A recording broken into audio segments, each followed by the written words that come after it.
All right, all right, all right. And we are live. Welcome, Let's welcome. go. How What's you doing up? today? What's good, Shane and Shane? What's good? What up, Steve Bo? Chilling, chilling, chilling. It's Tuesday, yo. God, it's still not. It's way far from the weekend, yo. It is a Tuesday. What you had to eat so far?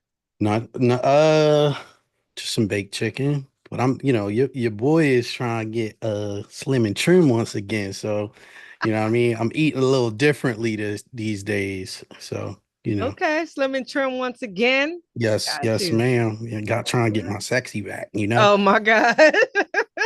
Hey man, me too. I'm trying to get like you when I grow up. Look, you can never be me, and I can never be you. So we just be who we be. There you go. So, thank you for coming on my podcast. It's called So What's Your Story? So, basically, we're going to dive deep into your family history and what Oh, makes snap. you you. All So, right, I'm with uh, that. can you start off by introducing yourself and a little of what you do?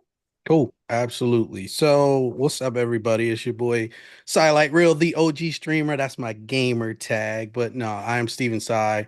I am a jack of all trades, but I am the co-founder and CEO of Futures First Gaming, which is a STEM.org accredited edtech, media, and esports entertainment company that Mm, basically uses video games okay. to attract youth, especially youth of color and girls and women, to teach them about career path opportunities in STEM and technology. But I also serve as the associate vice president, yes, the associate vice president of the Heart Rhythm Society, which is a global nonprofit organization, professional society for cardiologists and electrophysiologists, which are doctors that specialize in regulating the heart rhythm of Mm, patients. So, individuals that may have atrial fibrillation, arrhythmias, things like that, they put in pacemakers and make sure that your heart is beating in rhythm. So I oversee all the technology for that organization. nice. Here's Jack of all trades for sure. Yes, Okay. ma'am. Yes, ma'am. All right. So, let's get into it. Cool. Um, where were you born and where did you Oh, grow up? all right, so I was born in a little town across the Delaware Memorial Bridge called Salem, New Jersey. Okay. And I kind of spent my early years in our family home in a little place called Mannington, New Jersey. And so Mhm.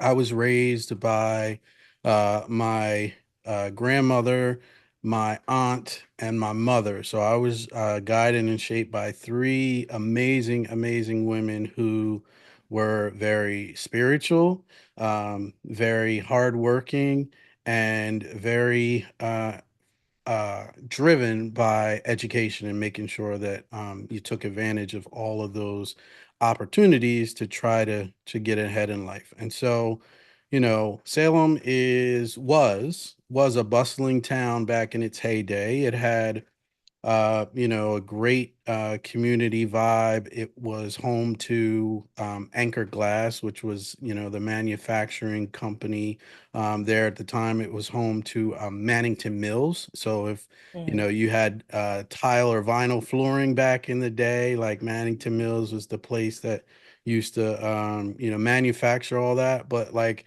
I grew up it was a small town, but, I lived on the outskirts of town, and then my grandma lived a little bit in the country. So I kind of, what I mean, had a quiet but busy childhood.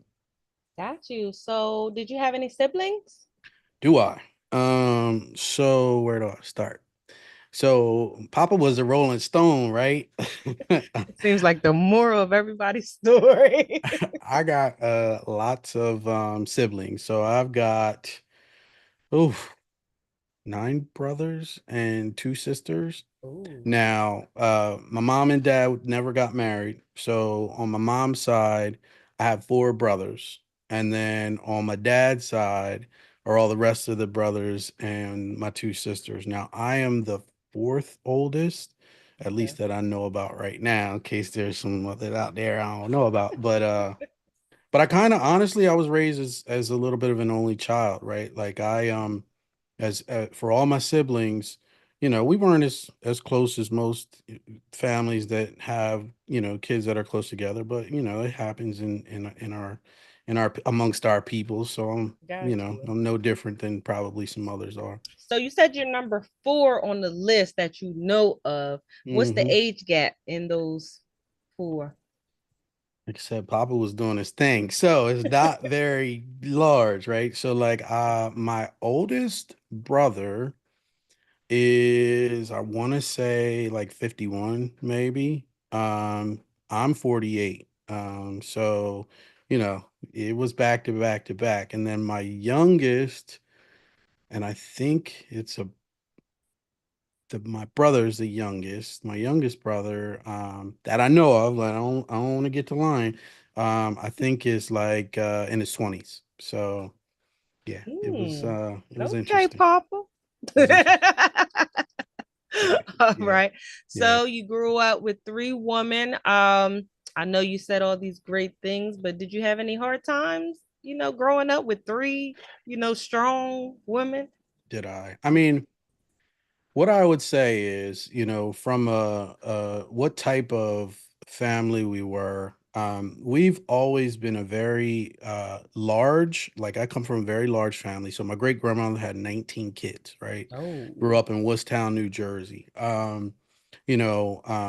My grandmother had nine. She had seven boys and two girls, and then kind of my mom and my dad doing anything. So like uh we never wanted for anything, you know what I mean? Because Hmm. there were always enough providers around the whole family, but it was one of those environments where you had to work to get what it is that you wanted. Um, Growing up with my my aunt was my primary caregiver, and she was a state teacher in the state of New Jersey. She Hmm. was a single mom, and she wasn't even my mom, right? She was my aunt, Right. but she took on that responsibility of raising me. But she worked for the state as a teacher, but she also made sure, like I said, because of education, it was extremely important that she put me in the best environments possible. So I actually was one of the lucky ones. I got to attend, Christian schools and private schools throughout my childhood. But don't get it twisted. It wasn't like, she was just shelling out cash, right? Like I was on financial aid, scholarships. She worked multiple jobs. She drove, over 100 miles every single day to take me there, go to her job, come back and pick me up and bring me home.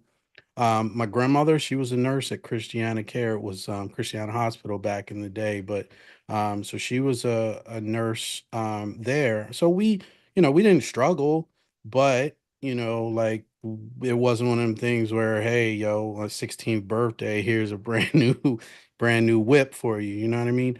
Hmm. Um, and then my mom, she worked at that Anchor Glass plant, and she worked her way from entry level up to management. And so like I got to see, my aunt sacrificing, still going to school, going to get her advanced degrees, my grandma, being a nurse and having to drive from Jersey to Delaware every single day.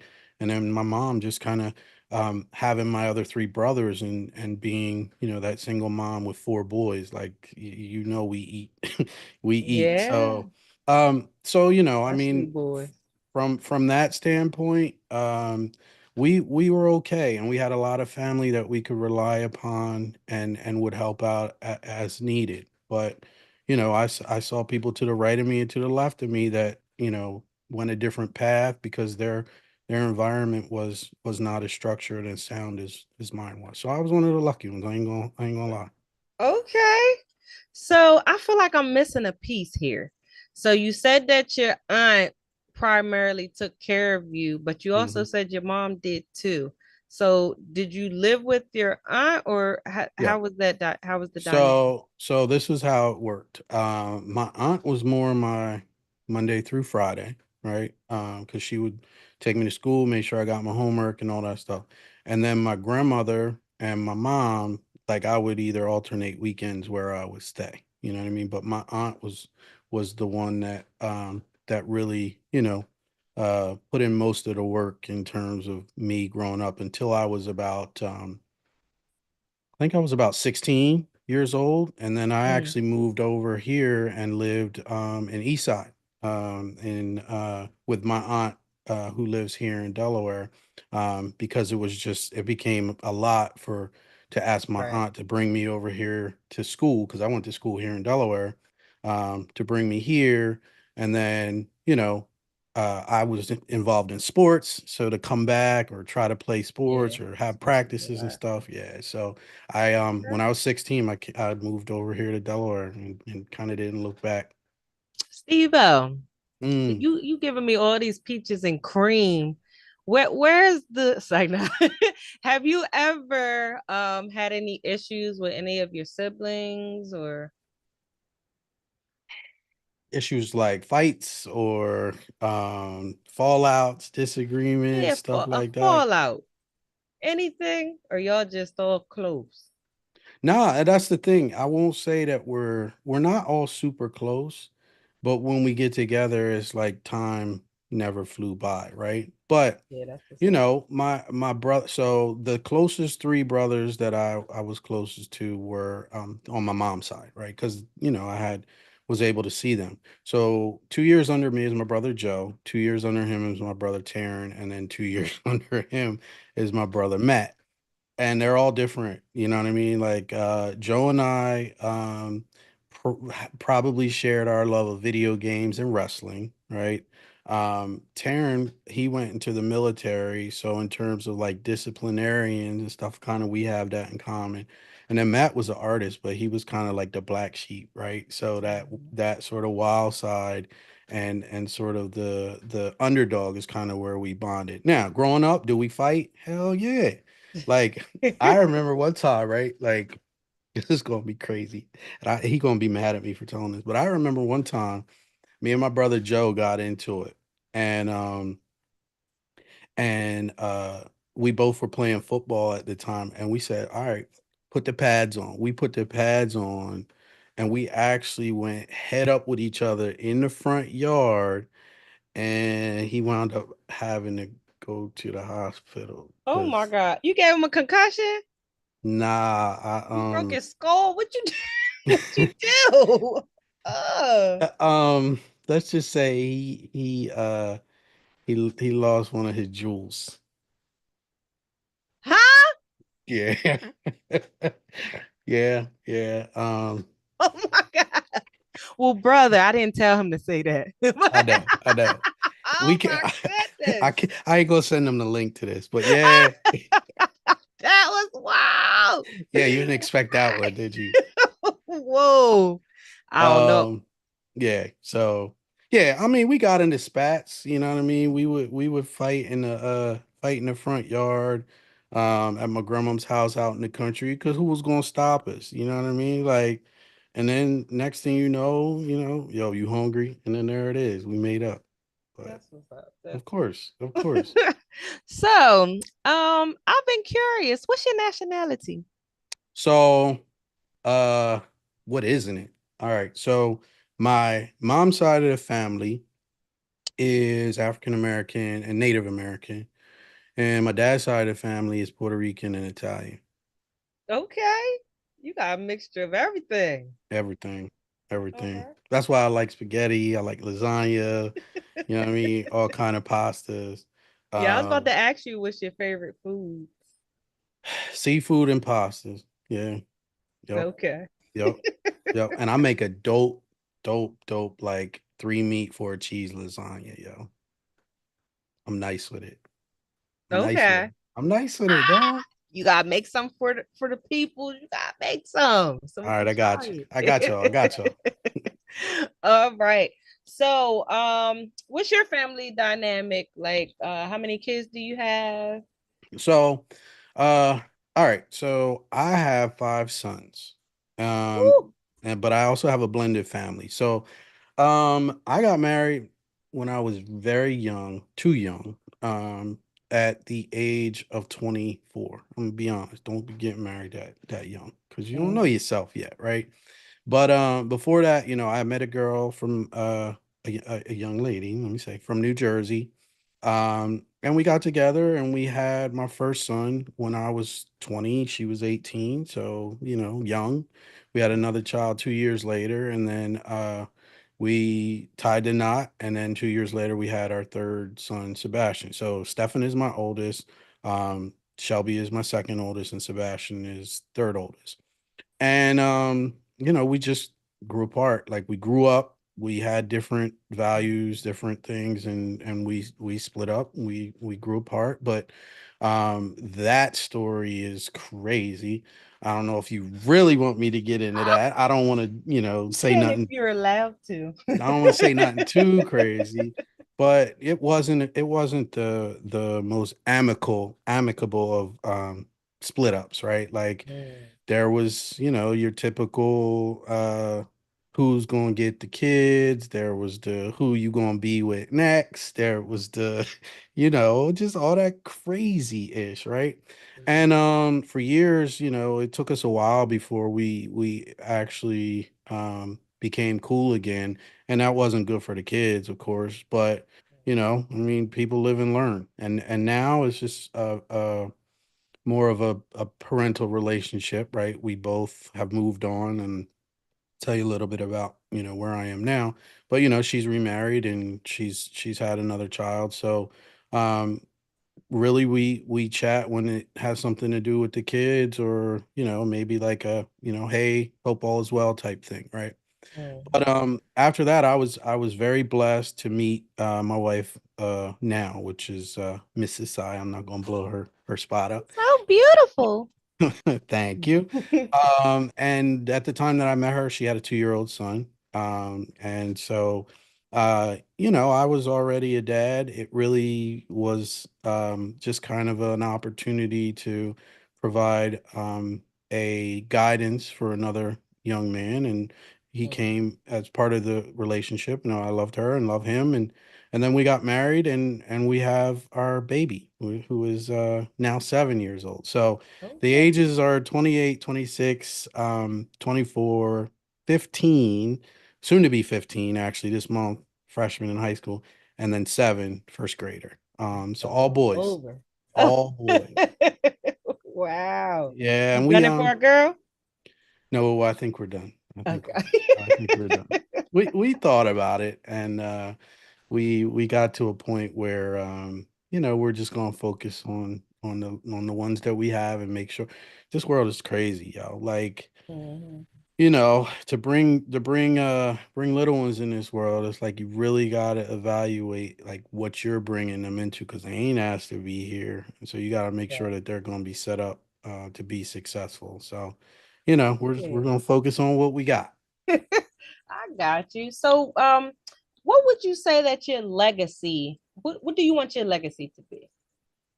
Well, so two things. I mean, before it was I've had one, and now I have two. Mm, Before, it was really just being able to put my kids in a position to be better citizens than I ever could imagine to become, right? It was to lay the groundwork and the foundation for them not to have to struggle like so many have done before, me included. Like, when I got out here, I went to college at the age of 7. I graduated high school at 17. I was out of the house at 17. Went mm, to college, really, and to be 100% truthful, because I didn't have my dad in my life, a 100%, there were a lot of life lessons that, only a male could have taught me that I never knew, and I had to learn on my own. mhm, um things like, how to be a provider for the household, how to manage your finances, how to know what to look out for in these, devious people out here in these streets. I'm not saying that because I ain't trying to get side-eyed, but Okay. like just things that lessons that I know I want to make sure that I teach my boys and have taught my boys along the way because I didn't get. Um, but really like it was just blazing the trail so they could follow, take advantage of any opportunities and do something better than possibly, people will look back on me and say, "Hey, that man did this." I want my kids to be like, "Yo, those kids took advantage of that and were able to do something even greater."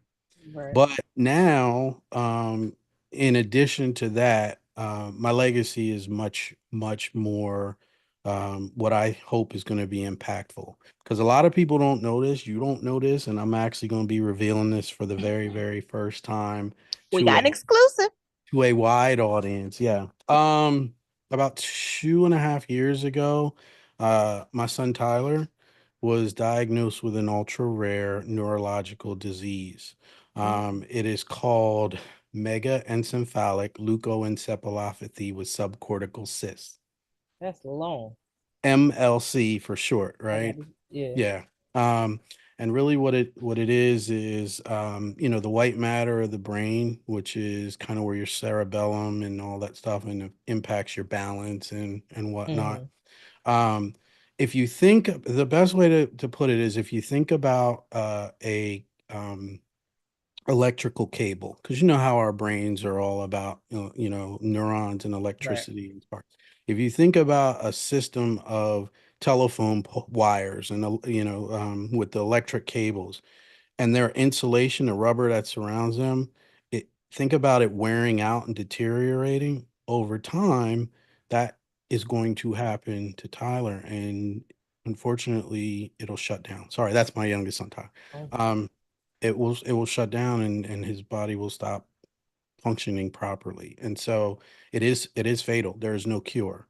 The thing is, we don't have a timetable on that, and so what my legacy will also include is myself and a bunch of other parents. We've created a foundation called alliancemlc.org.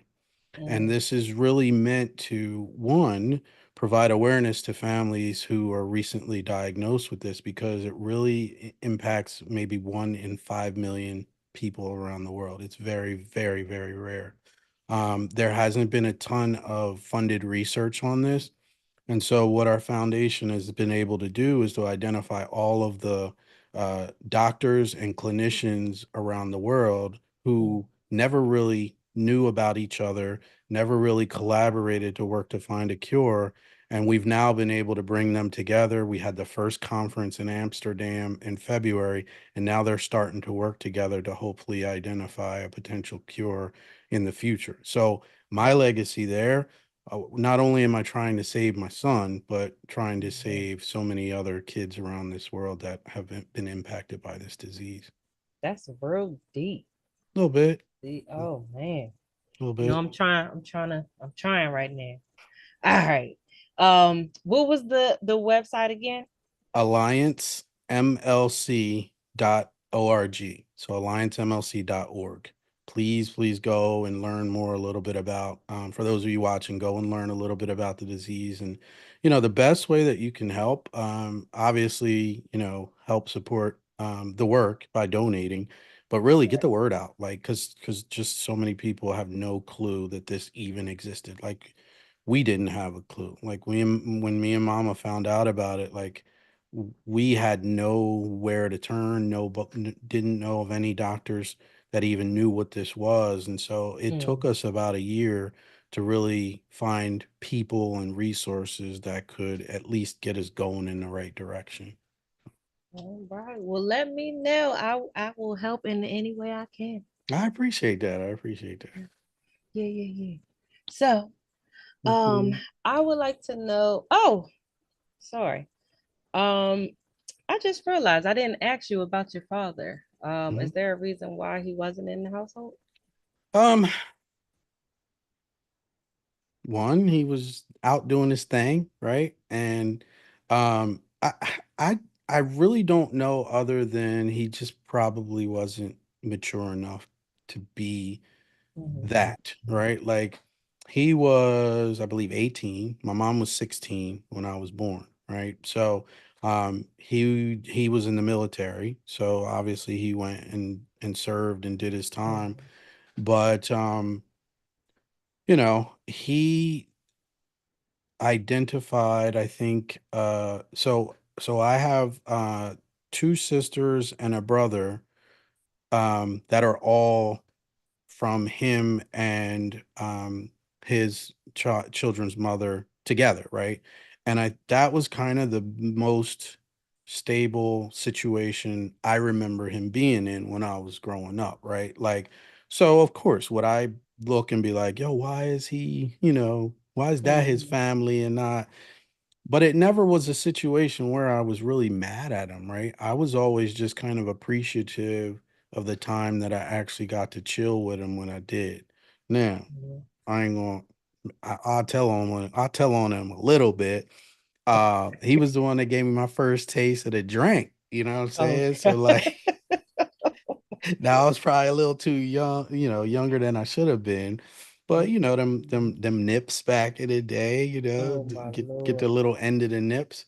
And he was just cool. Like he was a cool dude. Like he gave me my first motorcycle to when I was Nice. when I was like 17, 18 years old. He had an old bike that he was working on. He was like, "You know what? I ain't been there, but this is kind of the best that I can do. And here, if you want this, it's yours." And anytime that I would see him, it was cool. It was like there was no real animosity or hatred. It was just, hey, we cool and give me whatever life lessons you can give me, and then I'll take them, and then I'll see you when I see you. You know what I mean? Mm. Um, but I really never asked him why he chose other paths or other, because I really was kind of raised to just as an only child do my thing anyway and Right. do me. So, I wasn't going to let anybody kind of take that distract me from where I wanted to get to.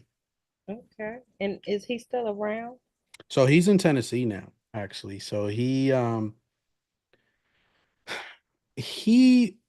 had to go because he kept they was the popos was messing with him. That child support, Mm. he They has don't play so many about that child he support. has so he has so many situations of people like, yo, you got a kid by me, what's up? That it seemed like it was too common for him, you know what I mean? They was coming to get him. So he ultimately was like, the only way I'm gonna really figure this out is if I reset, get up out of here, get Mhm. stable, and then take care of my situations from afar. And that's what he did. And he's now he's out the system in that way, and he's thriving in Tennessee with his wife. So I'm I'm happy for him. You know what I mean? Okay. You planning on visiting? Um, if I make it that way, but I'm not Not going like, out your way. no, it's not even a going out my way. It's just I'm so busy. Yeah, and it's wrong for me to say that because yeah, it is family. I ain't gonna hold you, but it's like, yeah, if I go through, I got you. But like I'm, it's not a situation where I'm like, yo, you gotta be home this weekend because I'm gonna come see you. You know what I Okay. mean? Yeah. I got you. So, what are some favorite any places you like to travel? Yeah. My wife and I's favorite place to go is Hawaii, Maui. Like Okay. we got engaged in Maui in 2013. We went back for our honeymoon and did some island hopping. So we did like um Hawaii, Maui, and Oahu. And then we started taking the kids. So we try to go like every 2 to 4 years if we can. Simply because if you haven't been, like, a lot of people are like, why you keep going back there? Why you keep going back there? because it is truly paradise on earth. It's one of the 50 states, so you can go wherever on the island and feel comfortable and feel safe. You know, a lot of places where you go, you can't really leave a resort because you don't know if you're gonna make it back. Right. But really, to be honest, beach life is what we really enjoy. Florida as well. Um, all the best to everybody on the Gulf Coast of Florida right now because that hurricane is Yeah. bearing Yeah. down, and I don't know what's going to be left. I appreciate you for the trip you set up for me and my missus a few years ago when we went to Tampa area. But yeah, like white sand beaches and water that I can see Okay. into. I I can't do the That's Jersey a Shore, fact. dog. I cannot do the Jersey Shore. I don't That's know a what's in there. fact. I'm actually about to, when I get off with you, I'm going to book a client to Maui. Is there any like recommendations that you have? Yeah, the what's sad though is they had the fires a couple years ago in Yeah. Lahaina, so Lahaina's completely wiped out. But I would say Kihei is very laid back. It's very nice. Um, Ka'anapali is more kind of touristy and upscale. Hmm. And but if you want to kind of be on the remote side of things, then Hana is a very very nice place. But Hana is very touristy as well. Like there's a whole road to Hana where like you got to go through these like the off the beaten path kind of to get there, but it's Okay. really country and laid back. But Kihei or Kaanapali are kind of two really Nice. nice So when spots. are you moving there? Because it sounds like, Well, that was our retirement plan, to be honest with you. But oh, we want to give it time, give the island time to come back. Like yeah, the beautiful thing about Hawaii is when you're there, you become one of the people, and it's about respecting and protecting the island, right? So we were like, let's not go back until it heals. You know what I mean? Because oh, that's cool. but they do rely on tourist income, so it's kind of a catch 22. Right, But right, right, yeah, yeah, right. So yeah. could you tell me if there is like anything that your parents, it could be your father or your mother, if something that they instilled in you that you instill in your kids. hmm hmm I mean, the biggest thing is so, like I said, I will give through each of those three, my aunt, my grandmother, and my mom all gave me something, right? My grandmother was very religious, Pentecost. We grew up Pentecostal, up in the church, like church from like 9 a.m. on a Sunday till 9 p.m. Like so much church. I'm starving. I'm like, yo, can we eat? Can I walk to the McDonald's or something? Right. But what I took from her is my faith. And it really comes down to put everything in God's hands because it's out of your control anyway. Like let him guide you and lead you. Right, So, no matter what, like I've had down times, rough times. Like I've hit rock bottom and had to start over. And even finding out about Tyler and just everything I've experienced, it's always been, let go and let God, right? Like it's like I can cry about it, I could stress over it, whatever, but it's always going to be his will and his plan at the end of the day, and he's never going to put nothing in front of me that I can't handle. So, I just allow him to direct and lead. And that's what I got from my grandmother because she's always been that way. Even when she, passed from, her sickness, even on her, till the end, she was, I won't say refusing treatment, but she was still like, mhm, hey, God is going to take me where he wants me to be. If it's right, here, I'm going to be here. If it's not, I'm not. My mom has just been one foot in front of the other every single day.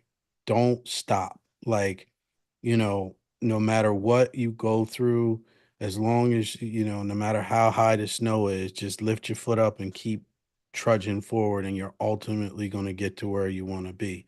Her road was hard. I'm not even, going to lie. Like I said, she was the one that had, me and my three brothers, single parent for a long time, and she worked her way from being on that production belt, checking bottles to actually, being the one running things, you know what I mean? And it took her a long time, but then from there she actually went back to school, got a degree in nursing and shifted her whole path. So like for her, it's all for me, and what I took from her is just your situation may not be what you want it to be in the future. It is what it is right now, but you keep chasing that, you ultimately going to get there. That's right. That's right. And then my aunt, I mean, that's the whole like she was no joke. Like she was the type of person that was like, boy, if you don't get that homework done, you're gonna see the belt, right? She was Mhm. on some to me, she was like holier than thou type, put her on a pedestal, right? Like I remember one time I got an F on something in school, and we was driving in a car and she was like, boy, I'm sick and tired of your shit. And that was the first time I ever heard her say a cuss word. Like it scared the Mhm. bejesus out of me on the real, right? But like she was always the one that was like, uh don't ever stop being a better version of yourself. And that's really Mhm. what I took from her, right? It was the moment that you get complacent is the moment that every opportunity that you want is going to pass you by.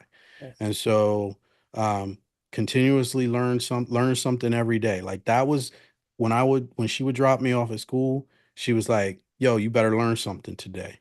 And when right. she would He pick meant me it up, too. he was like, "What you learned today?" And I literally had to be like, and then if I didn't learn anything today, she was like, "Yeah, today was not a good day." So, um, those when you put all those three things together, I mean, it kind of really, um, it's second nature to who I am today, right? Like I'm always trying to look up something online or figure out something new. Like one of the problems that I have for myself is I find it hard to say no, right? I'm always taking on something because it's just how I operate.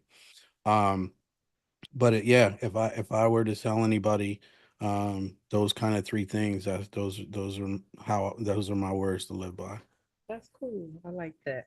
So you got a real nice story.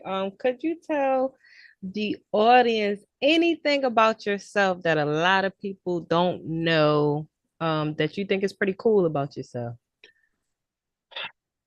So Malcolm knows this. Mhm. Nudie knows this. I don't know a lot of people that know about this, but growing up, me and Malcolm, so we were 10 years apart, but we're from the same place, Salem, New Jersey. Mhm. He was part of a rap group. I was part of another rap group, and we actually were the ops. Like we was beefing with each other. Um, but like yeah. Now we now we like peas in the pods, but yo, back in the day, um his group and my group like we got into some stuff. And but yeah, like as part of that, the whole sort of rap group thing, where I was going was because I had played again with my aunt, right? She was like take advantage of everything. She signed me up for singing vocal lessons when I was in kindergarten, piano when I was in first grade, trumpet when I was in second grade, and then I started to learn other instruments, tuba, saxophone, clarinet. So I like all growing up, I was always into music.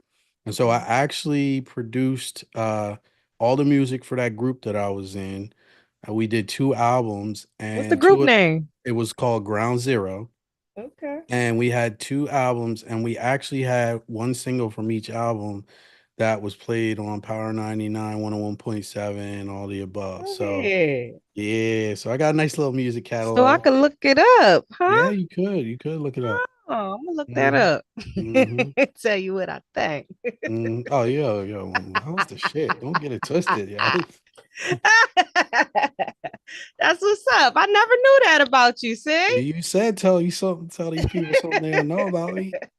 Not y'all rivalries at first. That is Yeah, funny. yeah, yeah. When you see Malcolm, be like, "Yo, I heard you and Steve was the ops." Yeah, that is wild. That is Mm-hmm. so wild. Mm-hmm. So, all right, you say you're mixed with a whole bunch of different things. Which culture do you think that you relate most to and why? Um, I would definitely say both my African American and my Latino side, and tell you why. I mean, at the core of who I grew up and was raised, right? It was the black family. It was, Mhm. like I said, the Pentecostal church, the family reunion once a year. You know what I mean? The dope barbecues, like the music. Um, that strong black family of like, yo, boy, you know what I mean? Like you get the belt, you know what I'm saying? Like, and just the whole sort of identity for self that I had was, and growing up where I grew up, I mean, that's what it was. But I always knew that I had an affinity towards Latin women and the food and the culture, and I didn't kind of understand why until I really found out more about my dad's side. I would go to my family over there, and I'd be like, "Yo, y'all light as hell. I'm light as hell. Like, where's this coming from, right? Because my Mm. mom's brown skin. All my rest of my family is brown skin or darker complexion. And so I was always the one that kind of stood out, right? They used to make fun of me, but I was like, whatever. Um, but really I started to understand and like it was easy for me to learn how to understand Spanish Mhm.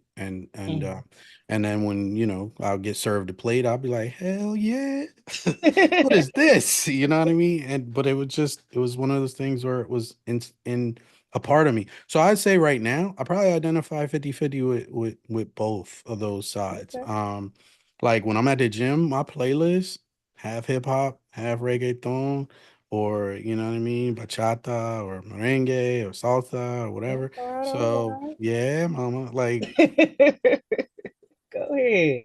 yeah, yeah, yeah. So That's like what's but up. I'm a chameleon though. Like growing up where like going to school where I went to school and just being in the business community and all that stuff. Like Mhm. if you drop me anywhere, I- I'll I'll be all right.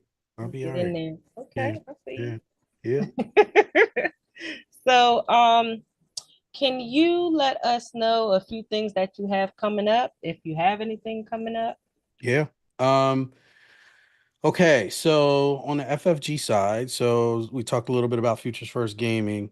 We recently, back in July, opened our first physical location right in downtown Wilmington, inside of the New Moores building on the first floor. If those of you familiar with Theater N, like we're right next to Theater N, we're actually kind of partnered with them.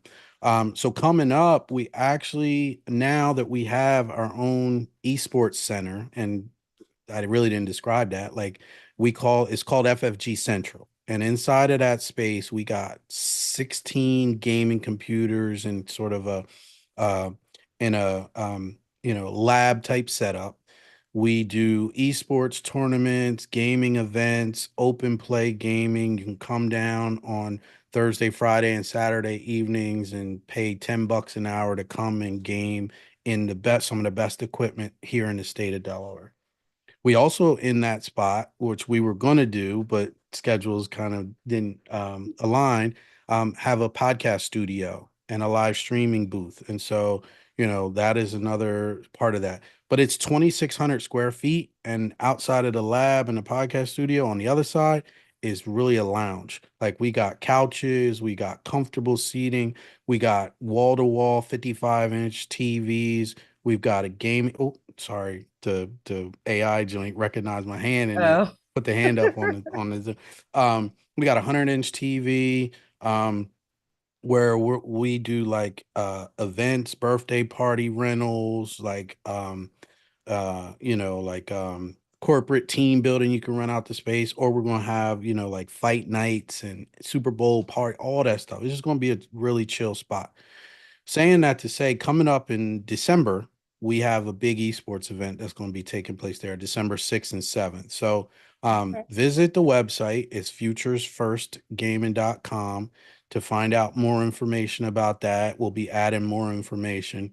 But that's kind of the big thing that we have coming up. And then um, going into January and next year, we're going to start doing technology skills classes for adults, right? So like Mhm. how to learn AI prompting and engineering, like how to learn how to do what you're doing right now, broadcasting and creating content and putting it Okay. out for people that are wanting to learn how to do that and reskill themselves. Well, So I might need, I need to get a mic like yours. I'm not there yet. I'm not, you big I mean, boy. you handle your business, you know what I'm saying? You know how to use the mic, true, with with the albums, you know what I mean? The art, you could. So yeah, I mean, that's the big thing coming up with Futures First Gaming. With me, personally, I'm just really trying to grow my influencer brand. Mhm. So, on TikTok, on Instagram, all that stuff, like my following is really kind of starting to go up simply because I'm just putting myself out there a Out little there. more like that from multiple fronts, right? So the professional side of like just being more of a leader and influencer in the tech space and teaching folks about AI and what not to be afraid of. You know what I mean? Because a Mhm. lot of folks are afraid it's going to take their job and stuff. But there's ways to really leverage it to actually make yourself more valuable. Yeah. From the gaming side, just letting my personality come out and having fun doing that. And then I'm getting back into one of my passions as well, which is fitness. And so, really just trying to relaunch my fitness brand, let people follow my journey and just kind of be an example there. So There you go. I love that. I love your story, everything that's going on. Um, appreciate it. Appreciate it. I do got a question. So the FFG, you said Thursdays, Fridays. Yeah. So Oh, Thursday from 6 p.m. to midnight, Friday from 6 p.m. to midnight, and Saturdays from 4 p.m. to midnight, we're open to the public. So come on down. Um, like I said, it's $10 an hour to hang out or game. It's $40 for the day, or we also sell monthly memberships where you get a whole package that you can redeem. so Um, parents just can drop their kids off on the weekend. so No. if they are 13 and under, the parent has to stay. We are not babysitting, babe. No, no, no, no. Now, 14 to 18, they can chill, but after 10 p.m., if you're under 18, you got to go home because the grown-ups need some time. You know what I mean? Okay. I got you. I got Yeah, you. yeah. I We had to want to make sure. clarify that. Yeah, Because thank you. Appreciate people, it. yeah, people would be like, okay, we're gonna take them over there. Yeah, I'm going out. I'm taking my kids right to the spot. Nah, nah. If they 13, you gotta stay. Yep. Got you. Yep. Okay. Is there anything that you would like to leave the audience? Any words of wisdom on getting through life? Anything? Yeah, I mean, again, for me, like, somebody actually asked me this the other day. And the reality is, life is out of your control. It really is the one thing that you don't know what's going to happen next because the only thing that you can control is potentially putting one foot in front of the other to go in any particular direction. But everything around you is totally out of your control. You just don't know. And so it really comes down to um how not it's not how hard, you know what I mean, you can get hit, but it's Mhm. really how hard you get hit and can keep coming, right? And so everybody has sort of their belief system, their foundations, all the above. Me, like I said, it was shaped by those three women in my life. And for me, it was like, yeah, I know that the world is going to come at me, but as long as I put my faith in a higher power and I keep moving forward, I'm going to be all right. Go ahead. Go ahead, Steve Val, with the words of wisdom. Yes, ma'am. Thank you. I appreciate you. I appreciate learning more about you. This Yo, show is all when I'm like about you. when I'm gonna get to flip this script and interview you.